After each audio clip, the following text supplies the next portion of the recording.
Welcome to episode 81 of the Forward from 50 podcast, where we interview people over 50 who are pursuing new direction for their lives. It's an opportunity for men and women to tell their stories, their way, and in their own words. I'm Greg Gerber, the founder of Forward from 50, and your host for today's show. Today I'm interviewing a woman from Texas who took up motorcycling when she was 57 years old and is having the time of her life doing it. Tepe Hamilton took her first motorcycle ride a few years ago when she rode on the back of someone else's bike. She enjoyed the experience so much that she opted to get a Harley-Davidson Sportster of her own. Why Harley? Because she said loud pipes save lives. When her son wanted a motorcycle about 8 years ago, she was apprehensive about the machines. But Tepe's experience on a cycle changed her mind. She had to learn some basic motorcycle maintenance skills and how to pick up a heavy bike when it falls over. But Tepe is hooked up with a wonderful group of fellow motorcycling enthusiasts who've guided her on her journey. In fact, she said other cyclists are often very willing to help newbies learn the ropes. To tell us more about how motorcycling changed her life in her late 50s, please welcome Tepe Hamilton to the show. Thanks for joining me today, Tepe. I appreciate your time. How did you get involved in motorcycling? I actually started when I was 57, I believe. I had ridden on the back of somebody else's motorcycle and I loved it. And I thought I would like to do more of it when I broke up with that person.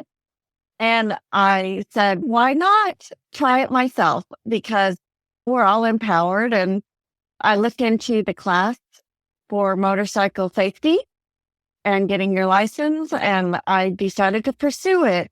Super. What type of motorcycle did you eventually get? It's a Harley-Davidson 1200 2016 Sportster. Why did you pick Harley-Davidson? Because of the neat sound it makes? Loud pipes save lives. And there's something to be said about that. But no, my son had gotten a Honda back in probably 8 years ago. And I had just heard good things about Harleys. And as I didn't do a lot of investigation and research like I normally do, but I was going off of their reputation and the fact that you can go anywhere and find a Harley dealership, and not so much with other makers like Honda or Indian or others. So I was going, as a female, I wanted to be able to get the maintenance I needed when I needed it and not have to search a whole lot. And Harley is everywhere. Did you have to learn any maintenance to do this? Oh, no, but I have, because my friends have been saying, oh, that's simple. And like, I learned how to take my battery out. I learned how to check my oil, even though you can do that on a car really easy. It's just, everything's totally different. Learn best practices with your tire pressure and how to monitor it, and learned inadvertently the simple things. And it's very empowering. It's very empowering as a motorcycle owner that is not mechanically inclined. I really have gotten, not a whole lot, but some, by necessity and by osmosis, being around other people enough to learn from them. You said you had to take a course. What was that like? That was the dealership. The dealerships, many of them have motorcycle safety training courses, and this particular one is usually every weekend. One is held, and it's a 2-day process. The first day you or half day in the classroom and take your written motorcycle class test. And then the second half of the day, you start your motorcycle skills on the course. And that is with a Honda 150cc Grom. So it's not quite a motorcycle, but it's your introduction to a motorized vehicle with two wheels. then the second day, you learn the second half of your 14 skills, and you actually get tested so that you get an actual certificate you take to the DPS and you get your motorcycle license. You don't need to go through anything separate for DPS to give you an M on your license. Did you ever tip a motorcycle? Oh, that's par for the course, should I say. Yes. And how heavy are part they? of the my cycle is probably about 560, 580. And that's the light side. The more heavy, big guys are more like 700-800, over 1,000. And it's just incredible. And so I had my first tip over experience after buying my motorcycle and thinking, oh, I can go from a Grom to this big Harley Davidson motorcycle. Oh no, it's a different balance, and it's of course the weight and the turning radius, and it's a whole different experience. I tipped it over in my garage. I tipped it over in my driveway. My poor little neighbor, a guy who's a family man, I had to ask him to come over to help me get it up. Then there's this training class at the Harley dealership to actually, how can you get, and I was so enthused to go to this little training class. It didn't help. I tried on my own. I couldn't, you have to back into it and to get it up again. And I don't quite have the to do that. I have noticed that whenever you do tip over, there are lots of helpful people in the world that feel bad for you and ask to help. And I say, well, yes, you can help me. That's awesome. You eat a lot of humble pie. Mm-hmm. I've known several motorcyclists who have enjoyed riding, but they just find trying to navigate the roads, especially here in Arizona, to be problematic, that people just really don't know motorcyclists until they're almost on top of them. Do you agree with that? Oh, gosh, yes. Riding a motorcycle is a defense. You definitely have to be totally defensive and act as if you are not seen. And they go through that in class. And one of the pictures is a motorcycle sitting at a stop sign, and what is the motorcyclist and what the car beside you, like on a perpendicular road, sees, and they don't see you at all. When I'm riding, I act as if I am not seen, and I'm always looking for my out if they do pull in front of me or they veer in front of me because they don't see me. That's what I was saying with the loud pipe save lives, and why people sometimes rev their engine really high or run with their high beams on. That's especially for people to see them. Well, I would think that might even help you driving a car to be aware of those kind of situations, and you're always observing what's around you. Your ability to do that is more highly tuned in a motorcycle. Yeah, no, and as a car driver, I'm definitely feel like I'm a better driver now because I am looking for those situations as well. Did you join any biking groups in your area? Oh, yes. Because that's where you get plugged in. There's a lot of Facebook groups, and that's where you start having that connectivity. The dealership had a really active motorcycling group called Panther Creek. I think it's called a riding club, and they're 400 strong. They're one of the more active motorcycling groups. They have dinner rides. They have parties. They have mystery rides. They go to rallies together. It's a really good group to be involved in and very welcoming. I was very pleased finding how welcoming and friendly motorcyclists are. Very, I won't say loving, but very welcoming. They get a bad reputation. They really do, because most of the motorcyclists I have, they might look gruff and frightening because they're rather big in some of the clothing they And wear. they wear leather. Yeah, exactly. But they have hearts like teddy bears. Yes. And they do a lot of charitable events like the teddy bear ride, run for the wall for military, coach for kids. It's incredible what kind of charity events they support.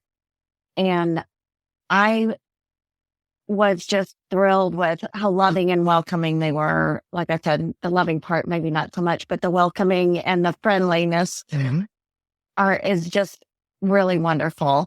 And so I did meet the group out at the dealership, and then I went on the web to find other groups on Facebook. And it's a lot of word of mouth too. Like, oh, I do this. I'm doing this ride this weekend with so-and-so group.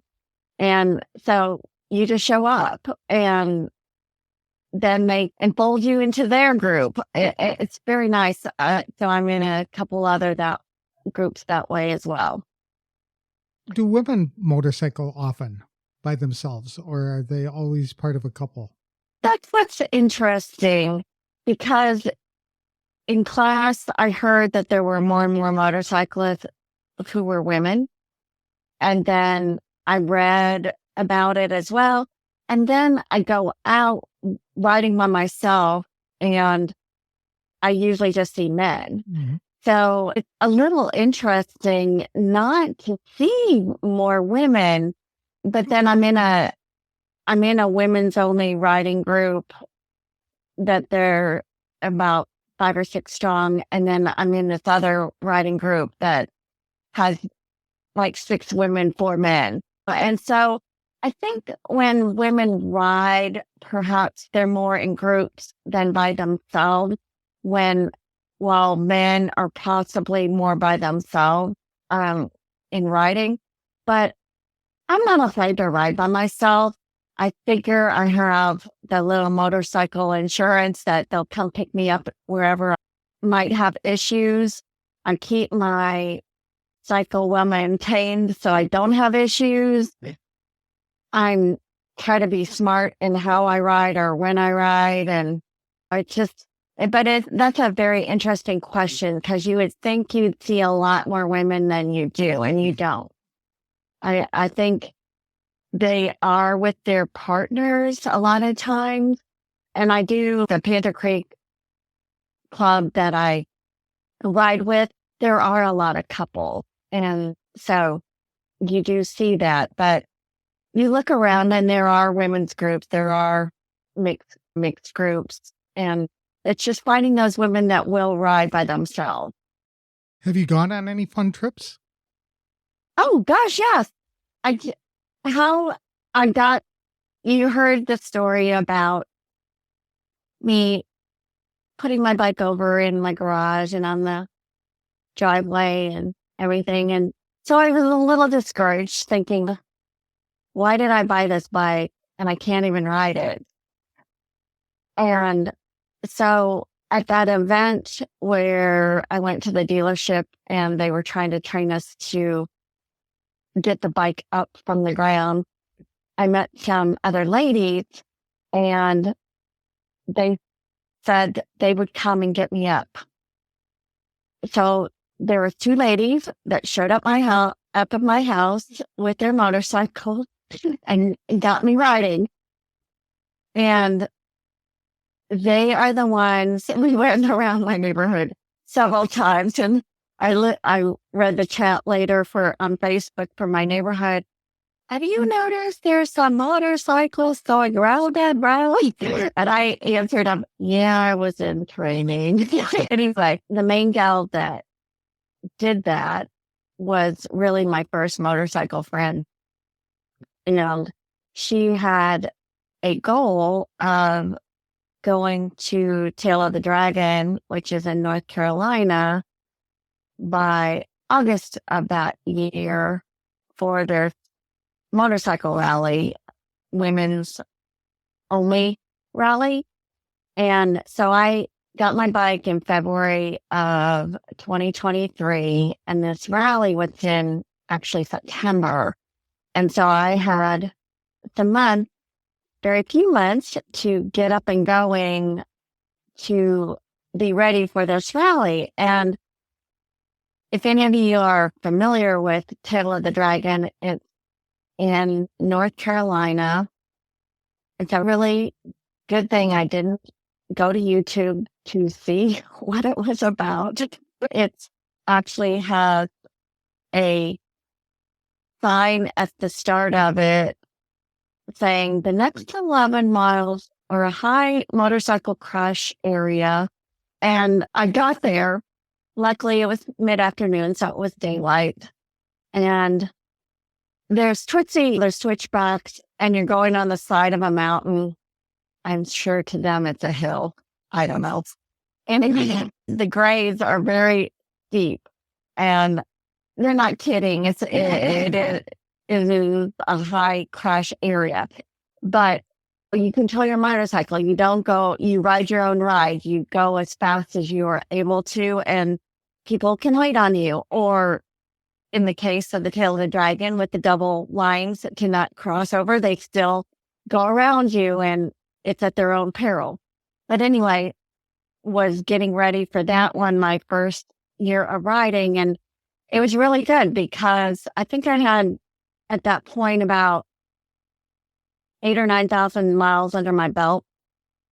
We were riding from Dallas to the Tail of the Dragon and stopping along the way.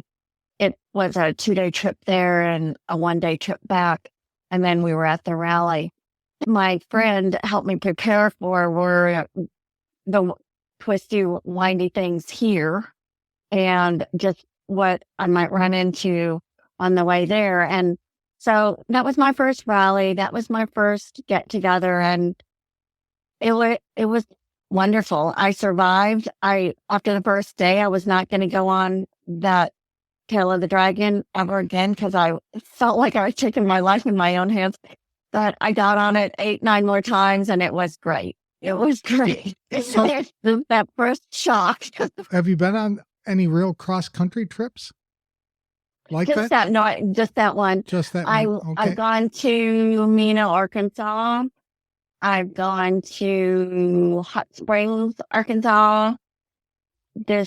Tomorrow, we are leaving for the Lone Star Rally in Galveston, which the North Carolina trip ended up being about a 2,000-mile trip overall. The Hot Springs one ended up being about 1,000 miles overall.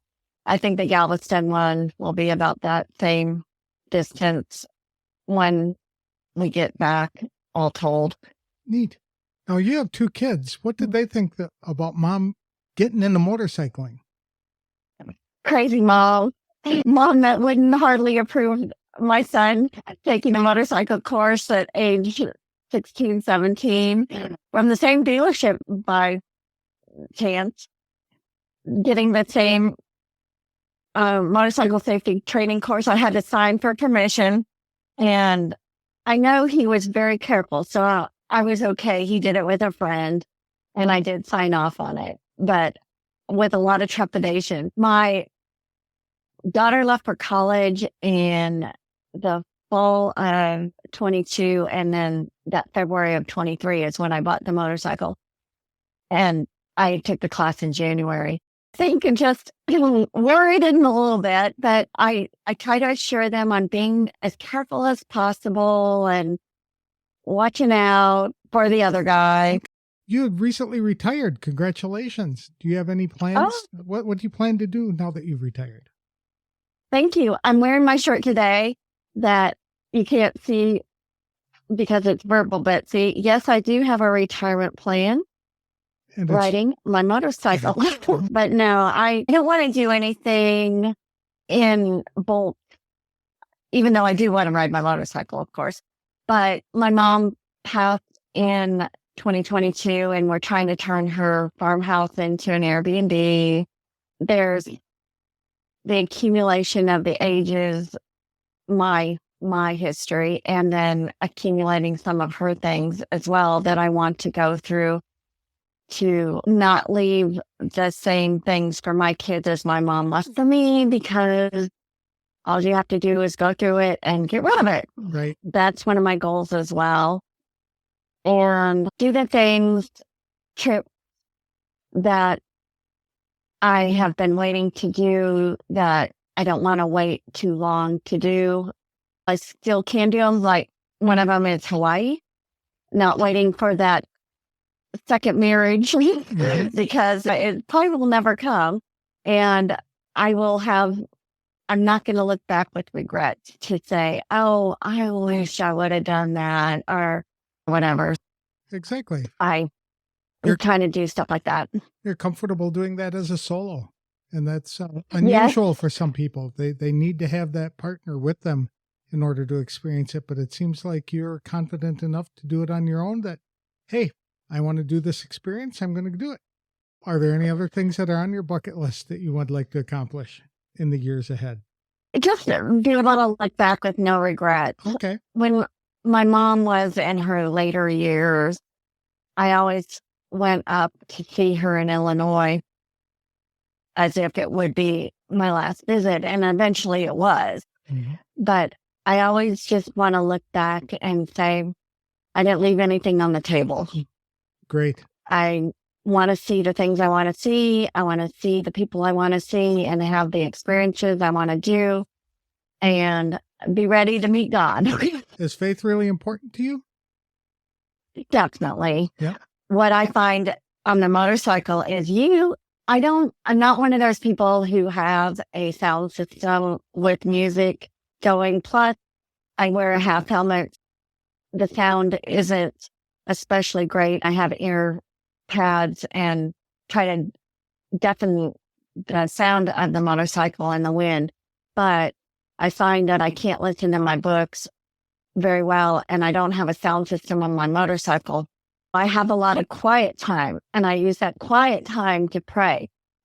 And with your eyes open, and I think that's fine because God's beauty is everywhere. And I love, love, love seeing his creation and the beauty of the world and all that he created.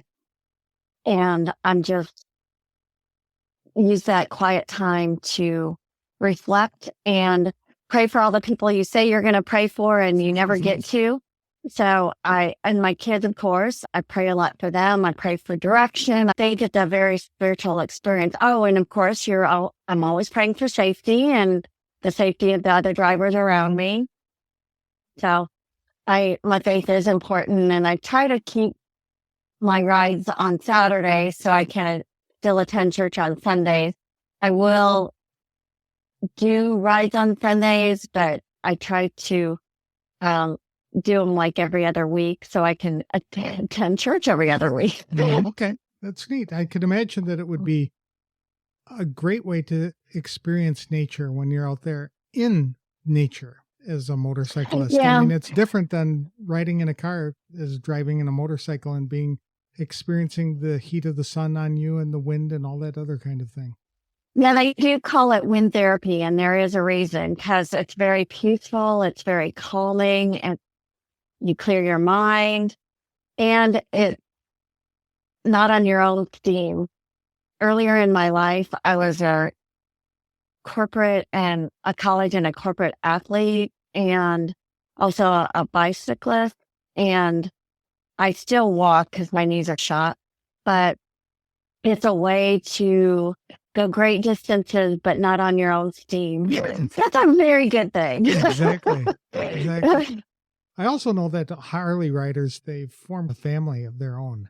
In fact, tell me if I'm wrong, I think most Harley dealerships have special cogs made up that people collect. They make it a point to go to the nearest Harley dealership when they're out visiting people because they get these special mementos or coins or whatever it is that they collect. Yeah, they're coins. Yeah. Okay. And it's funny because Harleys are usually always running these little promotions about towns across Texas, or you have these check-in places and you have to take your picture with the Harley dealership in the background. And it's really interesting. And you get 20 bazillion patches that you sew to your leather vest. Right, exactly. You look like NASCAR drivers.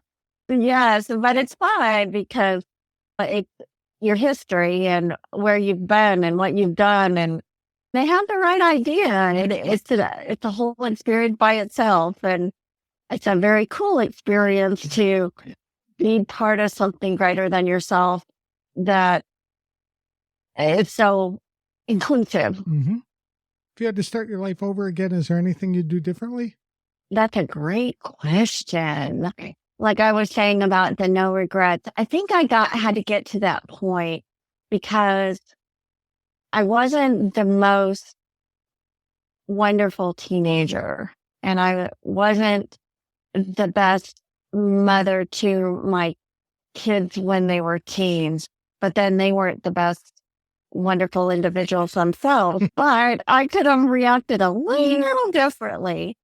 I would never say that I wanted to relive a decade that has passed because I know some people do that. Oh, I wish I was in my 20s again. Oh, I wish I was in high school again. And I'm sitting there saying, nope, that ship has sailed.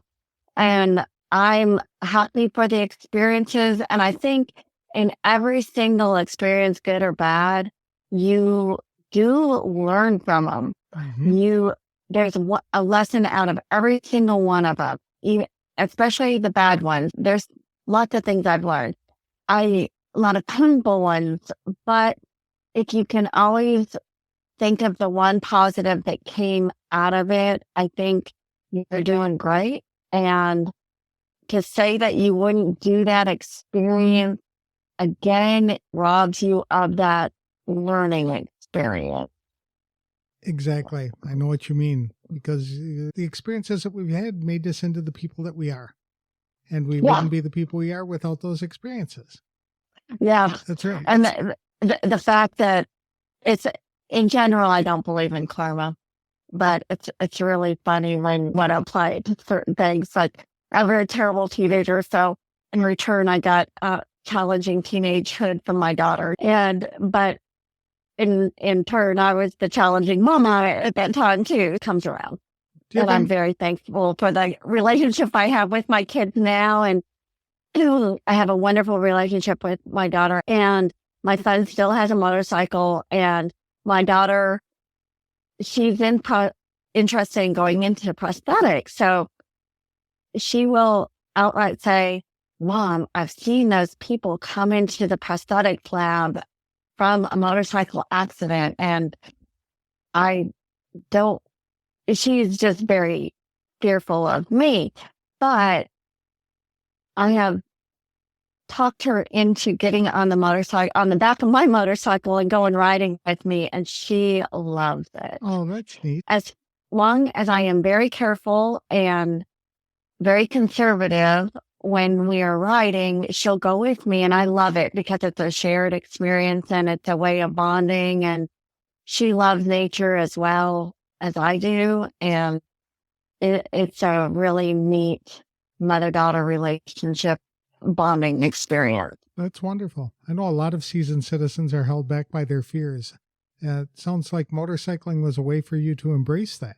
Yeah, before I got into motorcycling, I was looking for a new passion because I felt stalled in my 50s. I'd gotten divorced at 49. I was a late in life mom. So at age 50, I only had an 11-year-old. In her high school years, she decided to go live with her dad. And my son was 5 years older than her. So I was an empty nester in my mid 50s. And I was looking for a new passion. And so I think that's important to keep searching for people to keep exploring because it wasn't evident that this is what I was going to have as my new passion for a while. And I think I was open to new experiences and thinking about what it could be, and work definitely wasn't cutting it for me. I needed some outside interest. And so it finally just clicked that this was going to be it. That I think it just took that unfortunate relationship to introduce me to motorcycling to say, oh, I really like this. That's neat. Do you have any advice for people over 50 who are wondering what they could get passionate about or what to do to pursue their passion? Just keep trying. Just keep trying new things. Don't be afraid. Look for those groups. There's a lot of groups out there on Facebook, on Meet Me. There is usually a group for any kind of passion. It might be pets. It might be books. It might be bicycling. It might be walking. It might be something else, but it's just getting out of yourself. And that was one of the advices I'd gotten from a book or a person or something along the way is if you get out of yourself and do something for somebody else, that is key to giving your life meaning and get out of yourself, because I don't think God meant us to be autonomous and lonely and by ourselves. It does take an effort to get out and be social, but it's worth it. It's well worth it. And to keep getting out, because there's many people in the same boat as you are, needing that human connection. Believe it or not, I am introverted and I get my energy from being by myself, but I do have those extroverted qualities where I do want to interact with other groups and other people. And there are other people just like you to get out and with the same interests. And so I have gotten to volunteer in the community and with my church, and it adds a lot of meaning to my life. And I would just always suggest that to people: get out of yourself and doing your own thing. Go toward other people and the causes you can believe in. That's good advice. How can people get in touch with you or connect with you if they'd like to meet Tepe or just find out more about getting into motorcycling themselves? I am on Facebook at Tepe, Tepe, wrench, like a socket wrench without the W. And Hamilton is my last name. And I'm very happy to connect and give you any kind of advice. I am very careful about giving advice because I think people need to ask for it if they wanted it, not just be given it. That's right. So I'm very receptive to questions, and one of my main things in life is to make somebody's journey easier than my own. And so that's why I'm very willing to help and answer anything that people want to ask me. I'm forthcoming. I'm honest. I will tell you like it is. Also, my email probably would be a really good place to contact me as well. I'm at tepehamilton@yahoo.com. Okay. Very good. Thank you for your time today, Tepe. I've really appreciated it. I'm envious because you're out there on the motorcycle living life, and I got to overcome that fear before I get on one of those things, but I wish you the best of luck in the future. Thank you. This has been a lot of fun. I appreciate you asking me. I've known Tepe Hamilton for a few years, and she has always impressed me with her adventurous spirit. She joined the Panther Creek Riding Club, a group of 400-plus motorcycling enthusiasts based in the Dallas area. She also belongs to several smaller groups that primarily consist of women. Tepe has taken several long trips already, most notably to North Carolina, where she ventured on the notorious Tail of the Dragon Highway. It has a well-deserved reputation for tipping over motorcycles and forcing them off the road due to the many switchbacks and steep grades which drivers must navigate. Her children, who are now in their early 20s, thought it was rather crazy that Mom wanted to start motorcycling, but they've been generally supportive of her new hobby. Tepe encourages others to try motorcycling because she said wind therapy is great for the soul. Just riding in the open has a peaceful and calming effect. Now that she is officially retired, Tepe plans to live a life with no regrets.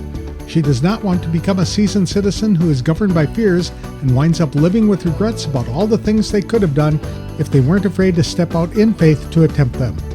She strongly encourages people over 50 to make an effort to be social because everyone needs human connection. An autonomous and lonely life will not help anyone. People can connect with Tepe on Facebook and by email at tepehamilton@yahoo.com. That's all I have for today's show. If you'd like help in identifying a purpose for your life or to get help planning your next steps, I'm offering a complimentary brainstorming session to members of the Forward from 50 Facebook community. For details, connect with me on Facebook or visit www.forwardfrom50.com. I'll have another inspirational interview on the next episode of the Forward from 50 podcast. Thanks for listening, and if you like this show, please consider leaving your review wherever you download the episodes.